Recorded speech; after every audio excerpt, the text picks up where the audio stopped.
In the last episode, we discussed the actuality of the Donaghey Scholars Program, and were able to see the program have substantially transformative impacts on the lives of two scholars from completely different eras. We could leave our analysis of the program there and call it a success, but in this episode, we will explore the question of whether there is more to the program than just what it is now and what the directors want it to be. Hello, my name is Christopher Davis, and in our final podcast, we will be taking a look at our last interviewee, Dr. George Jensen, a member of the Advisory Council for Donaghey and a former Rhetoric and Communications II professor, to expound on our final theme, the hopes for the Donaghey program. Dr. Jensen, having taught at about 7 different campuses, has made one particular observation about UA Little Rock.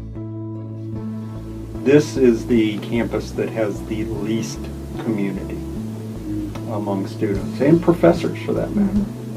And I think it's something we need to work on. What Dr. Jensen likes about Donaghey, besides its rigorous interdisciplinary curriculum, is that it fosters a stronger sense of community than the average student might experience due to how small of a group the scholars are and how much attention they receive. But this unique community building comes at a cost. I think Donaghey scholars can be a little isolated from the rest of the student body.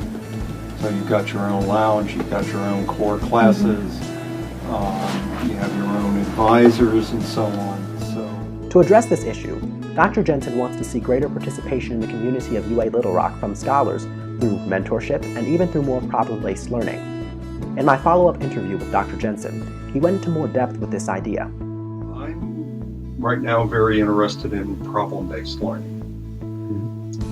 In fact, I'm going to go to Denmark for 5 or 6 days next month. And I want to just spend some time at Aalborg University, which is, it's not a very, for European standards, it's not a very old institution. It's established in 1973. But from the moment it was established, it focused on problem-based learning. So they do have some required courses, but for the most part, students are working on projects in teams that are dealing with real community problems.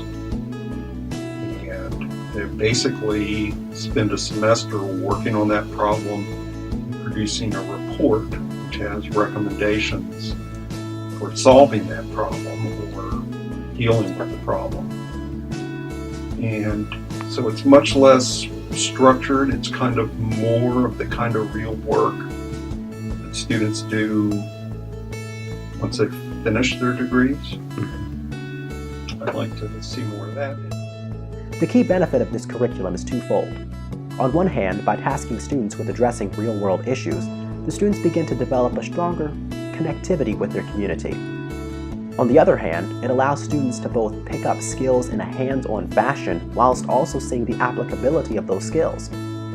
Going beyond having the scholars be more active in the community, Dr. Jensen believes that increasing Donaghey's focus on seeking diversity, especially ethnic diversity, should be made a priority.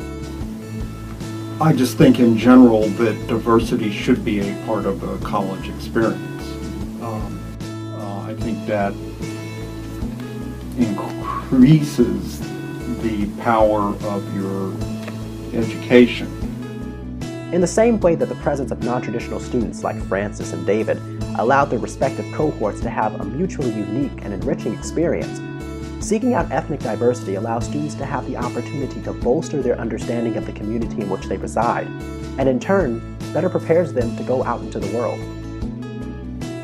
Coming away from Dr. Jensen's interviews, we can see that the Donaghey program is not a static institution. It is a program that encourages transformation while constantly being transformed itself. In the words of Paulo Freire, speaking on his theory of education, looking at the past must only be a means of understanding more clearly what and who we are, so that we can more wisely build the future.